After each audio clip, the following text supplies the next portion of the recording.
Hear ye, hear ye, hear ye. All persons having anything to do before the Honorable, the Justices of the Supreme Judicial Court, now sitting in Boston, within and for the Commonwealth, draw near, give your attendance, you shall be heard. God save the Commonwealth of Massachusetts. Court is now in session. Please be seated. Okay, good morning. Madam Clerk. SJC 13663, Commonwealth versus Karen Reed. Attorney Weinberg. Good morning. Chief Justice, Associate Justices Martin Weinberg on behalf of the appellant Karen Reed.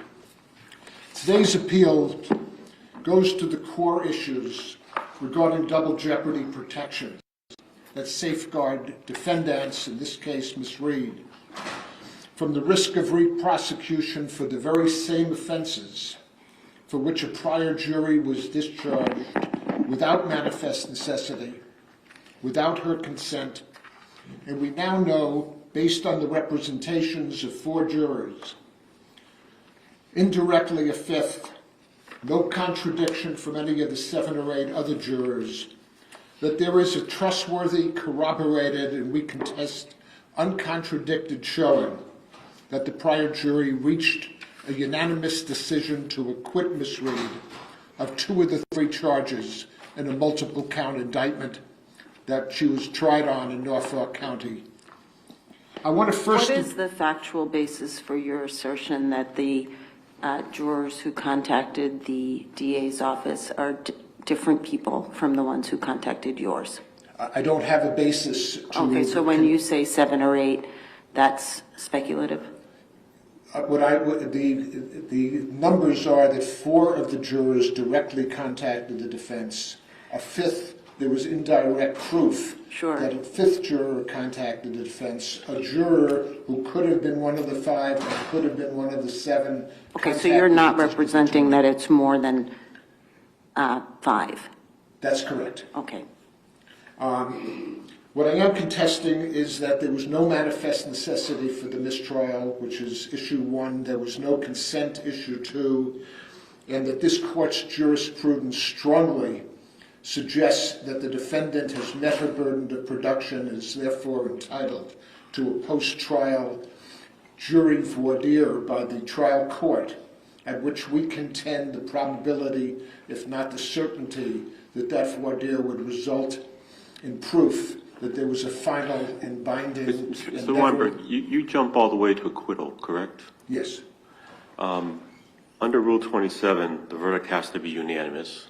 Yes. It has to be a general verdict returned by the jury to the judge in open court. And then the second element, the jury has to file a verdict slip with the clerk upon the return of the verdict, which is a written recital of that same verdict. Here, none of those elements were met. Correct. In the face of the juvenile case, in the face of Taylor, how is this an acquittal? It's less a matter of labels. I could call it, Judge, a unanimous decision. Well, you cite Taylor, which is the case in Quincy where the judge, basically, there was a procedural defect in a complaint, and the judge, for lack of a better term, pulled the plug on the case, and we had to decide what was that. Was that procedural error, or was it a judgment on the merits? And we decided whatever the judge said, it was a procedural error. Yes. That case is an opposite to what this situation. So how do we say it was an acquittal without a verdict in open court and no verdict slip? I think you say that there was a unanimous decision made by the jury that is subject to the proof that would come from a post-jury voir dire. I don't contest that this court should just impose an acquittal and substitute a verdict because of the declaration. Well, that's a double jeopardy claim, right?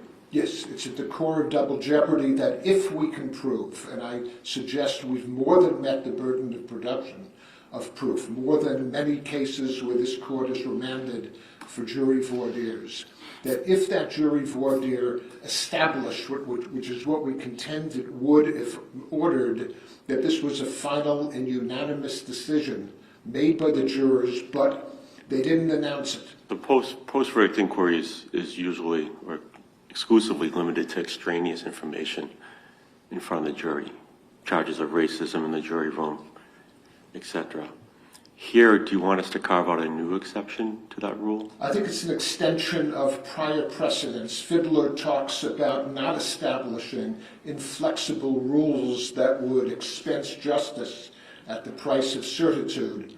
In Fiddler, there was evidence from the jurors that there was evidence received by a jury that didn't come from trial evidence. So that was... Doesn't Fiddler caution to not inquire into the, to not to intrude into the sanctity of the deliberative process as well? It does. Absent this extraneous influence. But the influence in this case is not extraneous. It has to do with the very deliberations that occurred, correct? I would argue that it has to do with the results of those deliberations, and that a carefully set of questions preceded by an instruction to a voir dire jury. We don't want you to disclose why you reached a result or the content of your processes, but we want to ask you about a result. Did you vote on count one? How did you vote? You seek to impeach the written communication by the foreperson, correct? I'm sorry, Judge. You seek to impeach the written communication of the foreperson, correct? I would say that the recent jury declarations demonstrated that there was facial ambiguity in those communications. Yes, they related to a lack of unanimity, to a deadlock about charges, but count two by itself, read vertically, had multiple charges. Horizontally, there were three separate counts. There was ambiguity. The trial court didn't realize it. The trial court erred in not allowing what Taylor and Stewart mandate as imperatives before there was a ruling of manifest necessity. No opportunity for a defense lawyer to make arguments about options to the declaration of mistrial, and I contest that there were at least three viable options that Stewart, Taylor, and all the cases of this court mandate be, quote, carefully considered. You've got an exhausted jury writing this very eloquent message saying, we haven't been, we've done our best. We haven't been able to reach a verdict on any of the charges.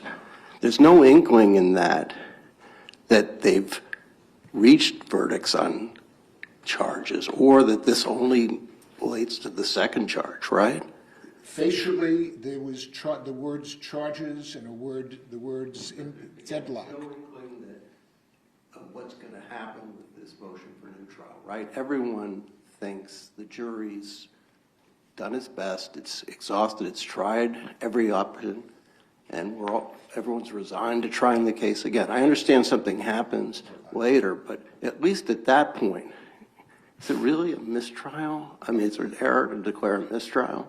I would respectfully disagree that everybody concurred that there was only one reading of this note when the defense had no opportunity, despite the clear jurisprudence mandating that they be given an opportunity to be heard. Did the defense have an opportunity when there was a discussion about scheduling after the jury was sent into the room? Once the judge discharged the jury, once the judge thanked them and said that the case is over, the failure to make an objection was futile. It was unnecessary. What about the case of Commonwealth versus Enid Brown, where the jury was sent, the jury goofed, essentially. There was a miscommunication between the clerk and, you know the case. The jury was discharged, sent into the jury room, and then we said it wasn't error to bring the jury back after discharge to clarify the verdict. And had the jurors that signed that or that made these representations starting the very day after the announcement of the mistrial, if they had told the judge? I guess the point I'm asking Mr. Weinberg is there was a time period, and I get your point that it was hasty to not have consulted with the attorneys before bringing the jury in. But be that as it may, after the discharge of the jury, I'll talk to you later, as most judges do, the lawyers then talk about a scheduling conference and timing of it. Wasn't there an opportunity at that point for the attorney to object and say, this is what should happen, these are my thoughts? There was an opportunity, but not a responsibility. The law in this case, starting 39 years ago with Stewart, places the heavy burden on the Commonwealth, which wants to re-prosecute a citizen in the face of the decision of the first jury, to recommend alternatives to the judge. And the trial judge found consent, in part based on the failure to make an objection. And I think we cut you off when you said there were 3 things that could have happened. Could you please tell us what those are? Yeah, one is the trial judge receiving this note, and remember, didn't read the note to the defense, didn't give them an opportunity to be heard, said bring the jury in. The jury comes in seconds later, 30 seconds if the court were to look at the video, which has been relied on by my brother as well as the trial court. The judge could have said, I've received this note. Does it relate to all or just some of the charges? That's not a coercive question, and has no capacity to coerce, the jury into redeliberating. It would illuminate the implied ambiguity, which is illuminated by the jury declarations, that there were 2 ways to interpret the note. Don't you think we're supposed to assess the judge's decision-making or thinking in the context in which it occurred, which includes 2 previous notes reporting impasse? You argued very forcefully below that the jury had reached an impasse and for the Tui Rodriguez charge to be given. Yes. I'm assuming you made that argument in good faith. The argument was made in good faith. Yes, and there was no information intervening the second time you made that argument, no additional information about the jury's thought processes between that second note and the third note. I would respectfully suggest that when a defense lawyer asks... I'm not asking for an argument here. I was going to ask you for a reference to the record to indicate anything that happened in between the third note, the second note, and the third note. Yes. That would indicate any less of an impasse between the first, second, and third notes. Yes, what happened is that... I'm just looking for a record site. The record is the jury went out and deliberated for several hours, subject to a TUI instruction, which is designed to encourage a jury to reach a verdict when they've declared an impasse. Right, so I understand your answer to be there's nothing in the record to indicate that they were at any less of an impasse than they were when they sent the second note. No, and I would contend that all 3 notes are ambiguous. The defense... That was not the argument you made below. The argument made by trial counsel was to argue not for a mistrial. They never asked for a mistrial. I understand, but there was no argument that these notes were ambiguous down below, correct? Down below at the trial court, yes, the argument made on the motion to dismiss was that there was ambiguity. Not at the motion to dismiss, at the time. They had no opportunity at the time to... First note, was there an argument made concerning ambiguity in response to the first note reporting impasse? No, there was a request for TUI. Was there any ambiguity argument made in response to the second note? There was a request for TUI. But the only time that I suggest matters is the third note, where they had no opportunity to make that argument. Why would that be? Why would we just focus not on the totality of the 3 notes, but just the last note? Why is that, in your opinion, or actually citing any legal authority, why would that be the critical moment? Because before that, there's at least an impasse on 1 count, and there is no obligation on a trial court in terms of timing when to seek a partial verdict. When Judge Descasiano asked me for what the 3 alternatives are, one of the alternatives was simply to ask the jury what it meant. The second was to apply Rule 27B, which says before a mistrial, a court may request of a jury whether or not they've reached any decision on any of the other counts. The reporter's notes... At the moment of the declaration of the mistrial, what suggested in the notes, the 3 notes, that there was any agreement as to any of the 3 charges? Facially, they said they were at an impasse, and the court has an obligation to carefully consider all alternatives under Taylor and Stewart. There's no evidence on this record that the trial court made that consideration. Well, after the first note, She asked counsel and the prosecutor, what do you think? And I thought defense counsel argued they've exhausted their review of the evidence, and so give the Tui Rodriguez, and the prosecutor said, not yet. And she said, yes, no, not yet. And then there was the second note, where again, they report that they're in an impasse, quite eloquently. And again, at that point, the prosecutor says, don't give the Tui Rodriguez, and the defense counsel says, yes, go ahead and give Tui Rodriguez, and she considers that alternative and gives the Tui Rodriguez instruction. Yes. Now we have the third note. We've really tried on all the charges. Some of us agreed that beyond a reasonable doubt, the elements of each of the charges have been established. Some of us do not. And at that point, she's considered the alternatives. Let them continue to deliberate, give the Tui Rodriguez, and the third time, it sounds like that everybody's in an impasse. That's all the information she has. And that's part of the perils of not providing counsel with an opportunity to be heard, which is what was required.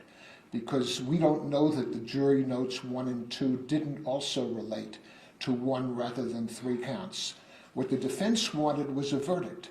If you want a mistrial, you ask for So one. your rule would be Tui that anytime there's more than 1 charge, the judge must ask, when the jury reports back that they're in an impasse, the judge must then ask, well, are you at an impasse as to count 1? Are you at an impasse as to count 2?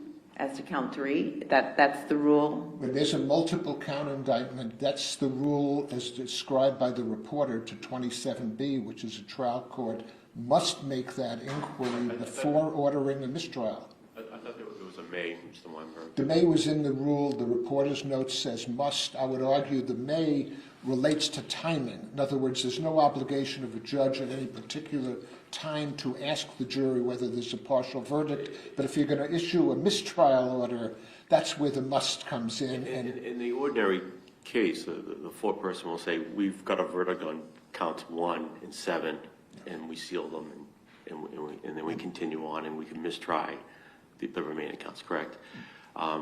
When you say it wouldn't be coercive to ask, am I right to assume that you're relying on Rule 27B?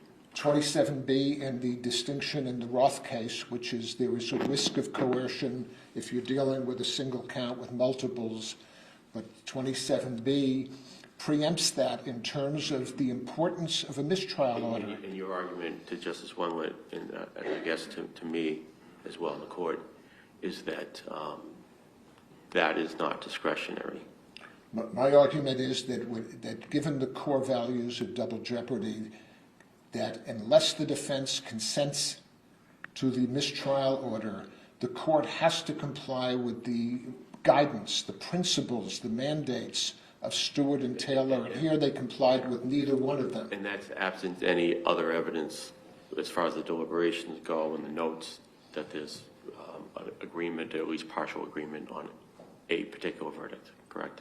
Yes, those notes were subject to one of 2 interpretations, and given the obligation of a trial court to consider all alternatives, including the alternative post-Tui of seeing whether the jury wanted to deliberate on any one of the 3 counts, which is part of the statute, I think it's 268-34C. That's a third alternative. Here the problem is the record doesn't reflect the trial judge's consideration As a matter of of these fact, were alternatives. there 3 separate verdict forms? There was actually more than 3 verdict forms because the verdicts on count 2 had multiple, they had 3 different options. Count 1 and 3, were there separate verdict forms for those? I believe there were separate forms, but there was, guilty, not guilty, count 1, count 3, and count 2. There was supplemental instructions and an amended verdict form to make sure the jury had options that were consistent with the law of the SJC as to how you deal with lesser includeds. Can I ask, sorry, so I'd like to ask, how are you, the judge says she can't ask the questions that you're saying she could without interjecting herself into deliberation. So Let me read what she says. While the defendant contends that the conflict is reflective of the fact that the instruction given to the jury by the court were confusing, determining whether this is true would necessarily require inquiring into the back and forth among the jurors during deliberations. Can you tell us how? Yes. Why? How would she do this? She doesn't envision a way that she could ask the questions you're talking about without requiring them to explain whether they took votes, how they took votes, what the votes were. Just tell me what your thought process is on that. My thought process, one, is that this court has the option of essentially informing the court what questions can be asked, and two, if we're going to delegate... Require follow-up questions. And unlike extraneous influences where you can say, okay, we only want to inquire about whether there was a racist statement made or something to that effect, this is different. We're going to have to require what their votes were and how solid they were. Isn't that going to get into deliberations, inevitably? I think you could ask about the results of deliberations. I would design it by saying an instruction to the jury to not disclose the content or your processes of deliberation, but I want to ask you the following questions. One, did you take a vote on count one? What was your vote? Was the vote unanimous amongst other jurors? Was the vote final? Was it ever reconsidered or rediscussed? That question, was it final? Isn't that going to... The jury can change its mind, right? Could, but there's no... But isn't that going to result in asking that type of question? When you say final, if you don't get your way on two, is it final? Was it ever reconsidered? You know, my contention, based on these jury declarations, based on the voicemail, based on the fact that in this highly publicized case, no other juror, who they served for months, says to anybody, to the court, to the clerk, to the court officers, to the prosecutor, wait, I didn't agree. They also don't write in saying we agree with the other five or anything to that effect. They're silent, as their deliberations are supposed to be silent, right? But it's an almost unprecedented meeting of a burden of production. If this was a Sixth Amendment issue, the jurisprudence of the court would compel a post-jury inquiry. The Fifth Amendment values are just as important. Questions can be designed, whether it's final or was it ever reconsidered, that would demonstrate what we contend. These were final votes. This was the end of counts 1 and 3. It's exactly what Juror D says. We went to the bus and says no one's ever going to know that we voted to acquit. Isn't that part of the problem? And isn't that what Bluford counsels against? Because you keep saying that whatever was done on counts 1 and 3 were fixed. And despite the fact that there was potentially still some uncertainty about where the folks were on count 2, that could never change in the continuing deliberation about count 2. And isn't that what Justice Roberts was talking about? The deliberations weren't finished. They weren't finalized. And you keep using that term. But there's still opportunity for folks to change their positions in the context of the continuing deliberations on count 2 and its lesser included. Well, So what's your best authority to say that it was fixed for all time and for all deliberations, and there was no opportunity, particularly when we don't know that no one, to Justice Kafker's point, has called and said, hey, me too, we believe the same thing, for the court to say that this is what it meant for all time? So, and the answer to the question, and I understand the question, in the Bluford case, you know, we had the return under Arkansas law, which prohibited partial verdicts. The jury said that they'd reached a decision, they were sent out again, and then they said they had changed that decision and were at an impasse. In this case, a post-jury voir dire can ask about whether or not you took a vote. Was it unanimous? That doesn't intrude on the values of 606B. Was the vote ever reconsidered? Was it final? But that's my point. If you stop right there and say that's the end of the inquiry, that's really not true, because there's still deliberations that are left on count 2 that might inform a juror's change of position on count 1 and 3. And that could be the subject of a jury inquiry as to whether or not the unanimous vote that acquitted Miss Reed of murder and leaving the scene was ever reconsidered. You can ask for a result without probing into a mental process, into the content of deliberation. The values at stake here are too important. Yes, in the McCallop case, we allow a court to ask about mental processes. Was there communications of bias? In Fiddler, they talked about the communication of evidence that wasn't received through the gatekeeper function of the trial court. This is important. Miss Reed was acquitted by those jurors, and we should have the opportunity, or not acquitted, we contend, a unanimous vote. We should have the opportunity to have Judge Cannoni conduct a voir dire. It's done when one juror says there was a statement of bias, when one juror says there was contact with an external source. Right, but when it's an extraneous source, then you need not get into deliberations. But as I listen to you suggest questions that the trial judge could have asked, it seems to me those questions go directly to the jury deliberations. And I would contend they go to the results of the deliberations. They do not require a judge to ask, why did you vote not guilty? What led you to vote not guilty? So the question asked to juror F would be, was that vote final? Yes. Juror F's answer would be, well, no, it kind of depended on how I would have voted on count 2. We were not yet done. And that would reflect two The things. jury deliberations, right? That would reflect that the voir dire by the judge did not lead to a result of a final unanimous verdict of not guilty. But to foreclose those inquiries when there's a real possibility 12 jurors are going to say to Judge Cannoni, if conducted, that was my vote, it was not guilty. We never reconsidered it. We considered her innocent. We didn't think she intentionally killed anyone. We should not be foreclosed from having that option. It seems to me that what you are in effect asking via a post-trial inquiry is to discover whether the jury disregarded the jury instructions.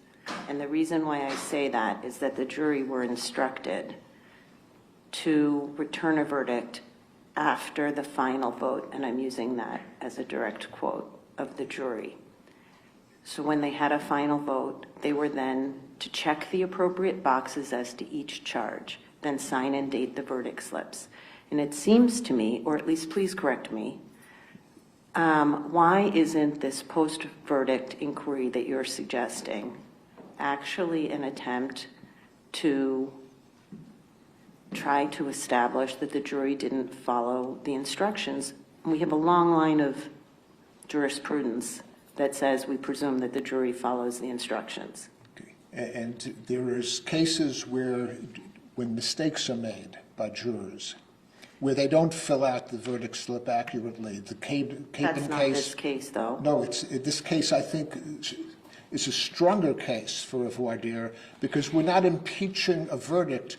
We're explaining a note. We're asking the jury to resolve an ambiguity within the note that the trial court didn't realize, in part because they didn't provide an opportunity for argument, in part because they used a procedure that's totally at odds with this court's jurisprudence in Stewart and Taylor.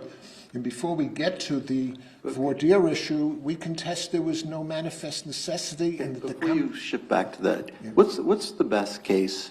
That's federal, because we're interpreting federal law here. What's the best, closest case, and not an extraneous influence case, allowing this type of probing after? If we want to go back and read one case that's going to do what you want us to do, what's the closest case? It's actually a Mississippi case. I think it's named Martin versus State, that the amici brief brought us to, where they read the newspaper. It's a state court case, right? Yes, it is. Any federal cases? Because again, this is a federal constitutional issue. You know, there are cases where jurors correct verdicts. No federal case that has the. You're asking us to direct Judge Cannoni to do this. I just would would be helpful if you have a federal example that we can turn to, because we're interpreting federal law, not our own law here. Well, this court has a long history of applying federal We don't have any constitution. cases except extraneous influence cases. I'm just looking, again, your chance. You do Best have- case that we should look at for you. You do have one example, which is the McCallum case, which follows a Supreme Court case and allows the jurors to disclose their deliberations regarding ethnicity and racial bias. That's extraneous influence. That's different.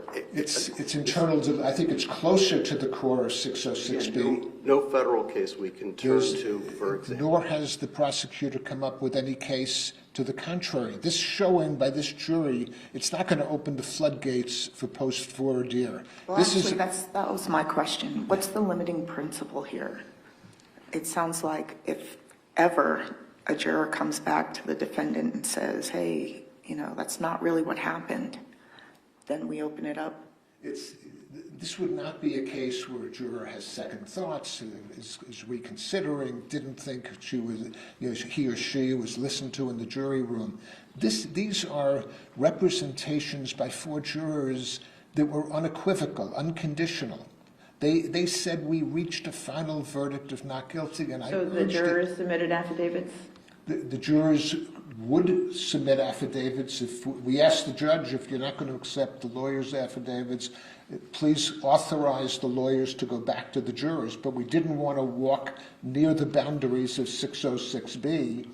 The judge accepted the truth of the lawyers' affidavits as a substitute for the jurors' affidavits. But again, let us voir dire the jurors. The judge has the power to make a decision. Was there a unanimous verdict of not guilty? But our review is an abuse of discretion. Why was it an abuse of discretion for her to deny you that ability? Because the Stewart case says the deferential appellate review depends on whether or not there's proof of compliance with the principles set forth in Stewart, meaning did the judge carefully consider all the options? Did the judge give the defense a full opportunity?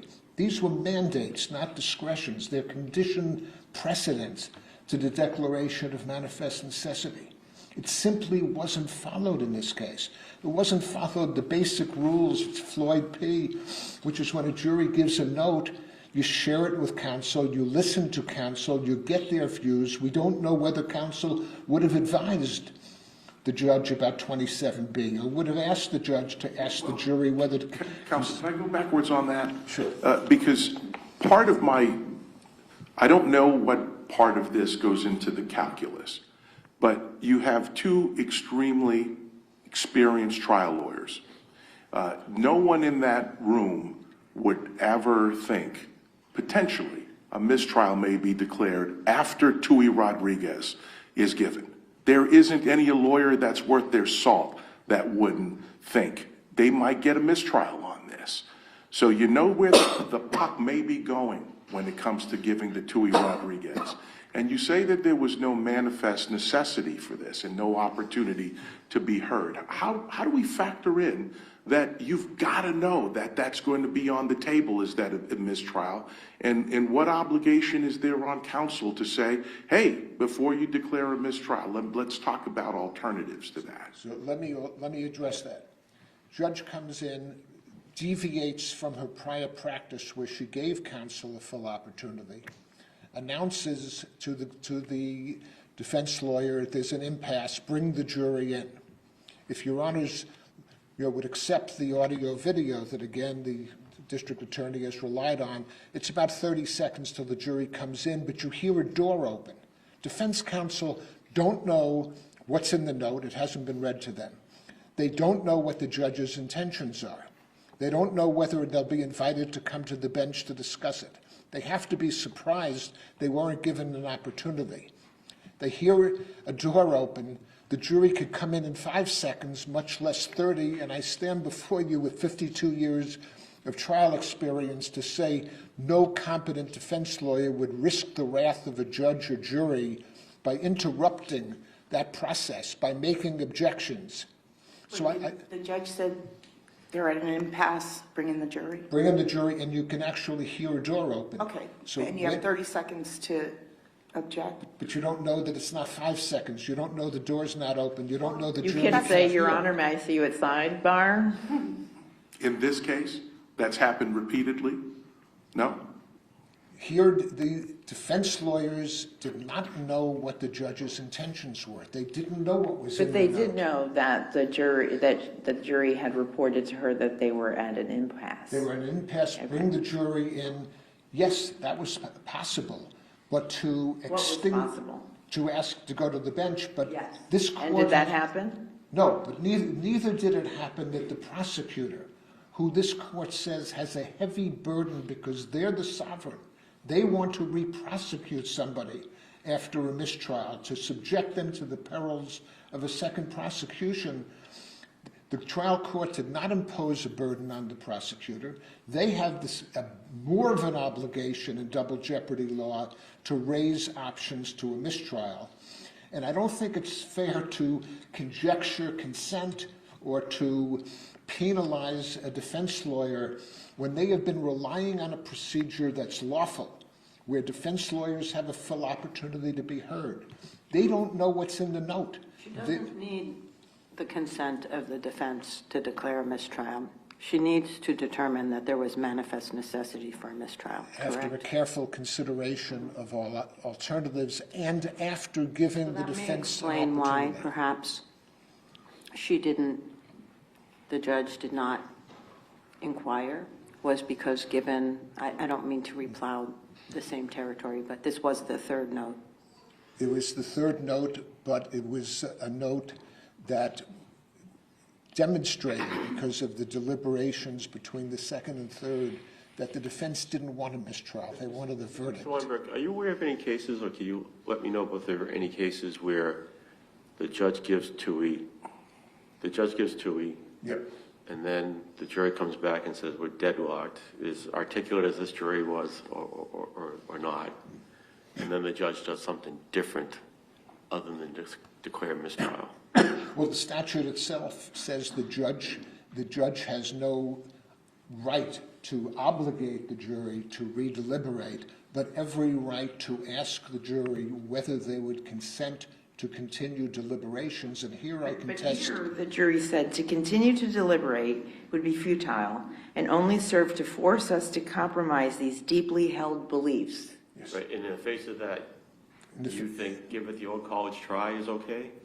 I think that the judge had alternatives that the record does not reflect were carefully considered, including, is your deadlock on all three counts? Is there any, would you consent to deliberate on any count that you've not reached an irrevocable deadlock?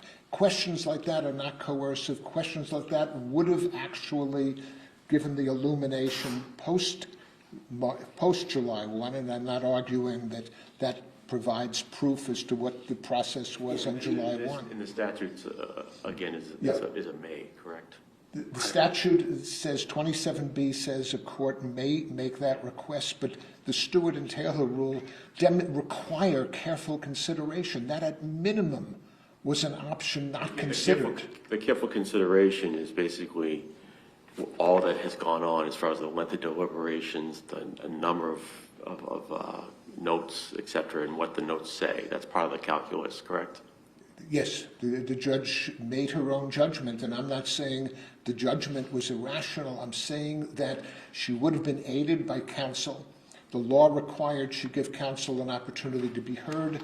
There's no evidence in the record she considered any option except to declare a mistrial. That contradicts the clear jurisprudence of this court, and I contend it contradicts the core protections that double jeopardy give to a defendant against being re-prosecuted, which the Supreme Court has said carries with it the risk that an innocent person can be convicted, the ordeal of a second prosecution.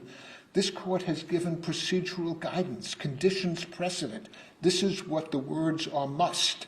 27B may be discretionary, although we argue the reporter's note in combination with Taylor required that inquiry about partial verdicts. This court has told the judges ordering a mistrial is irrevocable. And you need to go through certain procedural conditions precedent, and the judge did not. And I respectfully submit that extinguishes the principal basis to say there was manifest necessity in this case.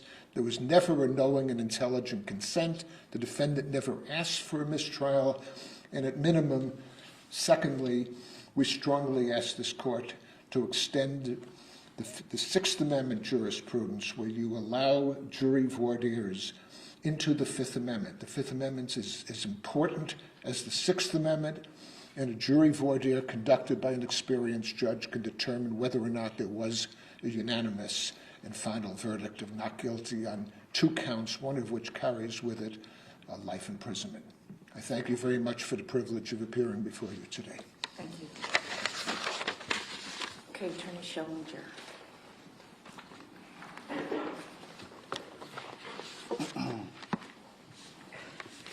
Good morning, Your Honors. May it please the Court, Caleb Schillinger for the Commonwealth. With me at council table is my colleague, ADA Laura McLaughlin. I'd like to start with the mistrial issue and emphasize a point that has been touched on through the questions to my brother, but that I think is important for the Court to consider, and that is the trial strategy here. As a general matter, absent some sort of definite indication from the jury that they're prepared to find a defendant not guilty on a charge, effective defense counsel is not going to ask the judge to start probing, or not going to want the judge sua sponte to do that, because doing so runs the risk of extracting a guilty verdict and convicting your client instead of obtaining a mistrial across the board. So what do we do with the fact that after the third note, the jury is called in? There's not, unlike the first and second note where she says, okay, counsel, let me know what you think. Here, we don't have that opportunity. The judge did inform counsel that the jury was at an impasse, and I would argue at this point it is clear that a mistrial is inevitable or unavoidable. The jury has twice already returned deadlocked. The defendant has argued strenuously that they are deadlocked. They've been given Tui Rodriguez, and now the judge informs counsel they're at an impasse. At that point, counsel couldn't credibly believe that the result here was going to be anything other than a mistrial. And again, in addition, just to circle back, all the more so, Your Honor, because of what was their defense in this case. The defendant's defense was that she didn't cause the victim's death, but allegedly had been framed. If the jury were to come back with a guilty verdict on any of the charges, or either of the lesser included offenses, they would have necessarily had to find that the victim did cause, or excuse me, the defendant did cause the victim's death. And it would have been a rejection of that defense and the defendant's public narrative. The defendant here did not want the judge to do more into rather than speculate what the defense wanted, let me ask you about what happened. Did the judge have either the discretion or an obligation to ask the jury after the last note about continued deliberations or a verdict on any lesser included offense? No obligation, Your Honor. Perhaps as a matter of... Did the judge have the discretion to do so? Rule 27B is discretionary. The language of the rule itself consistently refers to what a judge or a jury may do. I know the defendant argues... So it's not inherently coercive? If the judge has a discretion, it can't be coercive, correct? Well, no, it's a matter of discretion, and then consider the factors that inform the exercise of that discretion, and that's what the judge did consider here. On the one hand, the judge had no doubt, based on the jury's notes, that they had not reached agreement on any of the charges. Further, the jury's third note had triggered 234A 68C, so they couldn't be compelled to continue deliberating. They made it abundantly clear they did not consent. Unless they want to. Unless they wanted to, exactly. But indicated that if they were forced to continue deliberating, any verdict they returned wouldn't be a just verdict. It would be the product of compromising their deeply held beliefs and moral convictions.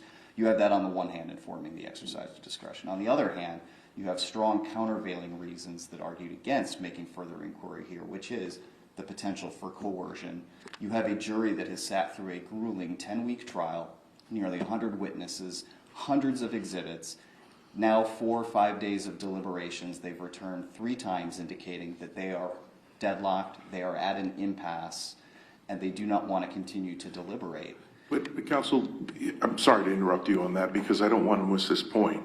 But wouldn't that go to the calculus of manifest necessity? Because all of those things seem to be the reasons why you would tell counsel about the last note and say, what do you think? Because you have gone through this 10-week trial. You have gone through the impanelment process.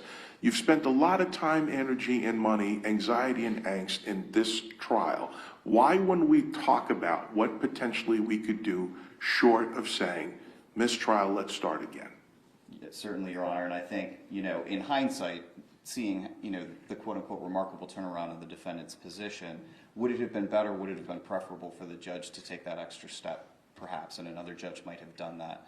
But here, given the progression up to the third note, and in particular, given the defendant's response to each of those two prior notes, I think the judge could reasonably conclude the jury is at an impasse, there is a manifest necessity for a mistrial, there is nothing more to be done here. And in fact, in her order denying the defendant's motion to dismiss, the judge did say a mistrial was inevitable. You can't find consent, right? If you don't ask, the consent is out the window, isn't it? I don't agree, Your Honor. Really? Find consent through the lack of an objection here. Even the burden of proof is on the Commonwealth. There's no opportunity whatsoever for the defense counsel to raise anything. I get you may have manifest necessity, but I don't see how you can get consent when they haven't been consulted in any way.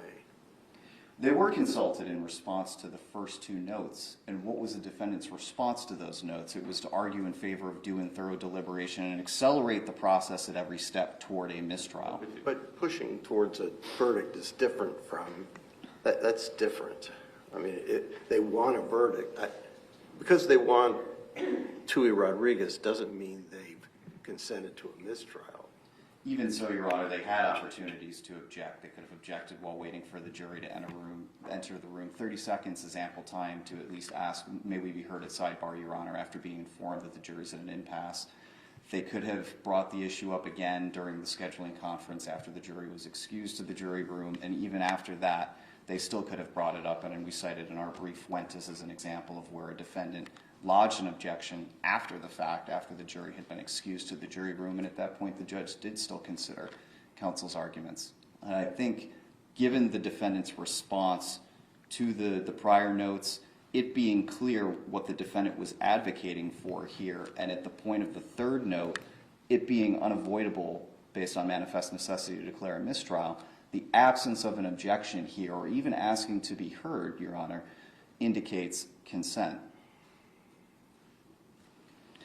You might have, I know it probably is in your brief, but what's your best case for that? This case is closer to Pellegrin, Your Honor, and very different than Horrigan. Mm-hmm. So as between the two, certainly where there is something abrupt that happens that is inconsistent with the way defendant has conducted him or herself, the approach that they have taken during the trial, it would be difficult to find consent. Horrigan is an example of that. Judge comes in, abruptly announces, trial judge is unable to preside, I'm declaring a mistrial. There was no indication there that the defendant was in agreement with that. But here, again, where you have the defendant advocating for the result of a mistrial, the ultimate conclusion of it, when it is then ultimately declared to not... How do you know the defendant is advocating for a mistrial as opposed to pushing a verdict? Because, Your Honor, not just what they argue, but what they argue. Because Tui, there's two results of Tui. It's either a verdict or it's a mistrial, and it pushes the jury to its extreme. So when you say that they're advocating for a mistrial, they could have been just as well advocating the jury for that final push. As the Tui Rodriguez instruction says, you need to check yourself. One side has the burden of proof. It's very favorable in some instances to a defendant. So how can you stand up here and say that they were pushing for a mistrial? Perhaps as to just Tui Rodriguez, although as a practical matter, as Justice George has pointed out, experienced defense counsel understand that there's not going to be a mistrial before that instruction has been given, or very likely. But set that aside, Your Honor. Well, I think experienced counsel know that you're most likely not going to get further deliberations, but counsel also know that it could very well, it's a flip of a coin. It could be a verdict or it could be a mistrial. Right. On top of that, Your Honor, I would point to, in response to the first note, the Commonwealth argued against a finding of due and thorough deliberation. Hasn't been enough time. Let the jury continue to deliberate. Already at that point, the defendant was prepared to argue. There's been due and thorough deliberation. I think the exact quote is, "We believe there's been sufficient time." Disagreed with the Commonwealth's reading of the note from the juror that there might still be the possibility of reaching a unanimous verdict, arguing that they'd already exhausted all manner of compromise, all manner of persuasion. So, and then again in response to the second note, again argued there's been due and thorough deliberation. Those arguments are pushing to the point where 234A 68C is triggered, and the jury cannot continue to deliberate, and a mistrial will have to be declared unless they consent to further deliberation. I think it's safe to say that they were pushing for a 2E instruction, correct? Yes, they asked for that as well in response Right. to both notes, Your Honor. Do you need consent in order to win? No, Your Honor, there was manifest necessity for the declaration of a mistrial here. And so absent the consent, you can just, you think the manifest necessity existed? Yes, I don't think that the judge abused her discretion in declaring a mistrial for manifest necessity based on the jury deadlock in this case for the reasons that we have discussed and were discussed with my brother. But counsel, we also have, and not necessarily in this context, but we have in cases where there are evidentiary issues, where we have found that the trial judge abused their discretion when they didn't utilize something that they could have. And so in the record here, where there, again, it's not necessarily prescriptive, but there's 27B that says may, there's other things that could have been done short of declaring a mistrial, is there could be an abuse of discretion because there's nothing to suggest that she went through the progression of what she could have done short of declaring a mistrial, which directly goes to not giving defense counsel an opportunity to say, hey, we've got all our heads in the courtroom. Let's all collectively think about this, and perhaps we can all come to some other vertical other than declaring mistrial. Yeah, and I think it's clear from the judge's order that she was cognizant of at the time of these countervailing considerations, looking to the jury's notes, the lack of any indication of agreement on the charges, balanced against the risk of coercion, the defendant's trial strategy, and the fact that the defendant had not been advocating for the judge to do something more.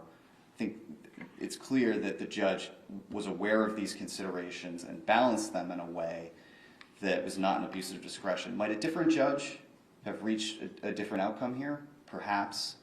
But the judge's determination here, which is owed some deference, if not an abuse of discretion, was not outside the range of reasonable outcomes, given the jury's notes and these other considerations, Your Honor. You don't think it would have been coercive to say, come on, jury, I know you say that you're exhausted, that any further deliberations would force us to compromise these deeply held beliefs, but did you reach a verdict on count one? I do think that would be extremely coercive, Your Honor, yes. And I would point the court to footnote 5 in Ray v. Commonwealth, where this court said or noted, there may be a prevailing practice among federal courts about inquiring individually of jurors as to whether they're truly deadlocked or perhaps further inquiry, but that is not the prevailing practice here in Massachusetts and is not an encouraged practice, particularly because of the risk of coercion. I take it Rule 27 doesn't, there's no discussion of Rule 27 at any point during the deliberations or sort of preparing for the deliberations, right? When we read through this whole record, we're not going to find any indication it was on anyone's mind, right? Correct. But so I see your point on the note is so compelling that they've worked this to the end. But then the problem comes when we get this new information that's somewhat inconsistent with that they've, I mean, the key sentence, some members of the jury firmly believe that the evidence surpasses the burden of proof, establishing the elements of the charges beyond a reasonable doubt. Conversely, others find the evidence fails. Then we get this motion for a new trial with 4 or 5 jurors saying that's not the case, right? That's the troubling part. What should happen at that point? Yeah, and I do want to make sure I get to this, Your Honor.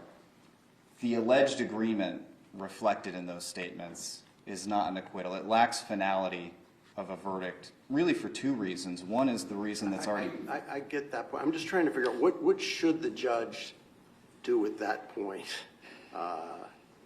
Because they're arguing, okay, you have some follow-up obligation here. Is there no obligation whatsoever, I guess, is what? No, and we argued below, actually, Your Honor, that it's not reliable or competent evidence because it goes to the substance of the jury's deliberations and is being used to try and impeach the declaration of the mistrial based on the jury's notes. The judge makes a finding that she finds them credible for the purposes of this motion, right?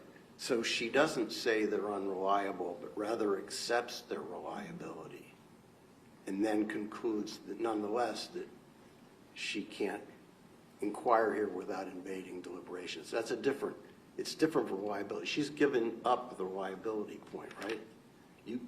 She's made a finding that I accept for these purposes that those 4 jurors or 5 jurors Correct. are credible, right? So it's not a reliability issue that you can rely on, right? Correct, but the judge also correctly or properly ruled that it would not be appropriate to conduct some sort of post-trial inquiry at this point for a number of reasons. One, this jury, a mistrial was declared, this jury was discharged, they've now been discharged for 4 months. They have no power or authority at this point to come back and render a de facto verdict. Well, the request is to inquire of them, which we said you can do in Fiddler and McGowan et al., right? But not to get into their Well, deliberations. that's a separate matter. You said Correct. that, you can't bring this jury back. You can bring them back for post-verdict inquiry. Well, it's one...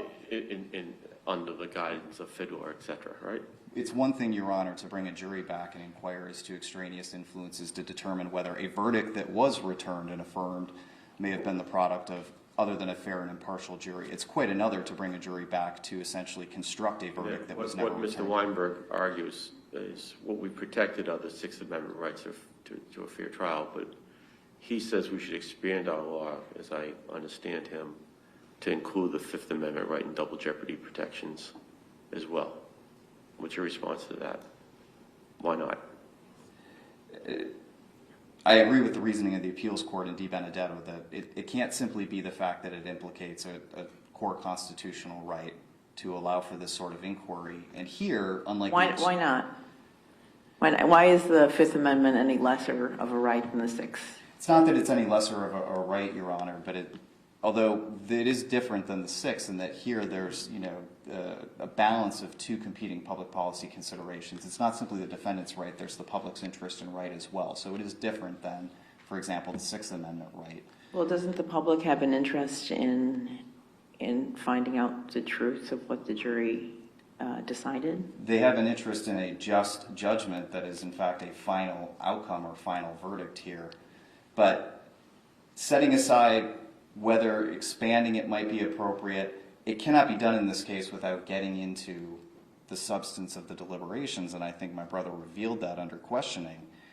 There are several issues with it. One is, again, this jury has been discharged now for more than 4 months and has been subject to extraneous influences, potentially including harassment We've or sent threats. back jurors on race. I can't remember how many years. It was like a decade later or something. Timing is not going to be a winner for you, is it? It has to be. No, that by itself, Your Honor, is not a reason not to do it. I'm raising it as an additional consideration or concern here. But there are others as well, which is it's not simply a matter of bringing a jury back and trying to ask them a yes or no question. That's not how juries reach verdicts. We ask them to engage in group decision-making, collective discussion, review of the evidence. So it's Our post-verdict inquiry is guided, and we always say to the jurors, and we tell the trial judges, you have to instruct the jurors, do not tell me about the contents of your deliberations, answer this specific limited question. And the limited question posed by the defense, and I think in the ACLU brief, is did you reach a verdict essentially on counts 1 and 3, or was it an acquittal? Right? I don't know that was the specific question they proposed, but I understand. I take Your Honor's point. However they phrase it, it's a limited yes/no question. Yes, and my point is that's an artificial inquiry. Or take, for example, Have you reached a verdict? That in and of itself is a standard question, right? That can't be crossing the line, right? Or is it? No, but again, I want to re-emphasize the point that was raised earlier, which is, imagine a juror had tentatively agreed to find not guilty on a particular charge. But that was subject to further deliberation or consideration. Maybe the juror wanted to see what happened with the other charges. You now bring the jurors back and you simply ask them, I don't want to hear anything else, I just want a yes or no. It doesn't give that juror any opportunity to explain that their agreement was tentative at that point. And so it's an artificial exercise to say. Is that what Bluford, is that, Justice George asked your brother counsel about Bluford, is Bluford the answer for you, that that's what Chief Justice Roberts was saying in Bluford, that it's always tentative? Or is it's only in lesser included that works? Because I asked Mr. Weinberg, is there a federal case right on point that we can look to? You at least have Bluford. Is Bluford controlling? And it's the Supreme Court. I would argue that it is, and I actually take it one step farther, which is, not only is there the concern that was raised in Bluford that the perceived agreement or unanimity here may have been the product of a very early discussion subject to further deliberation, but jurors are free to change their mind and change their vote right up until the verdict is affirmed and recorded. They could vote guilty, walk into the courtroom, and at that point change their mind and say, you know what, I think the defendant is not guilty. So even if, like counsel wants to argue, this was a final vote, this was a final decision, you still can't rule out the possibility that any juror was free to change their mind had they been required to go through the full exercise of rendering and affirming a verdict. Can I ask, is their argument what Justice Sotomayor wrote in dissent in Bluford, or is that different? To characterize counsel's argument, I think that they are relying on that for the notion of there being an acquittal in substance, not form, although if you look at the cases Justice Sotomayor cited for that proposition, they're all cases involving judicial rulings. They're not jury determinations. I'm not aware of any federal authority that supports the proposition that there can be an acquittal in substance but not form, or I guess more to the point, says that a state cannot impose the requirement that a verdict be affirmed and recorded. I think, if anything, Bluford acknowledges that that could be a perfectly legitimate requirement where it said, take the defendant's argument here on its own terms. It wasn't a final result, quite apart from the requirement to render a verdict or a judgment. So I think Bluford does support our case, Your Honor. I just do want to emphasize that it's not only just the possibility that there could be a change of mind during the deliberations itself, but even after that. Is Bluford limited to lesser included, or is Bluford broader than a lesser included opinion? I don't read it that way, Your Honor. No, I read it as the general proposition that there are multiple charges, whether they're lesser included or not. Jurors remain free to go back and revisit a prior vote. In fact, I think the court said that although Arkansas was an acquittal-first jurisdiction, nonetheless the jury remained free to go back and revisit a prior vote because that's what jurors do, and it wasn't inconsistent with the instructions.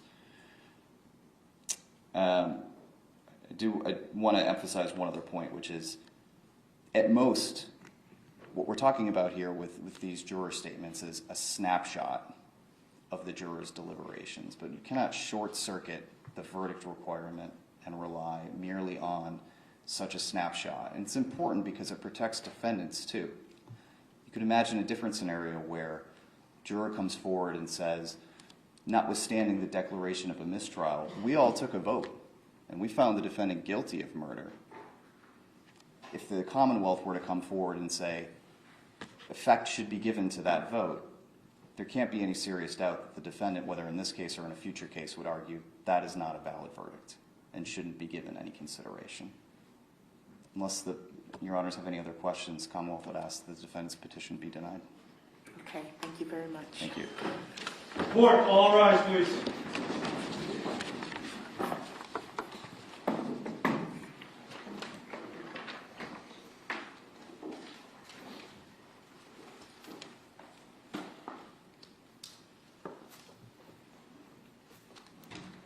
Court stands in recess. Please exit the courtroom.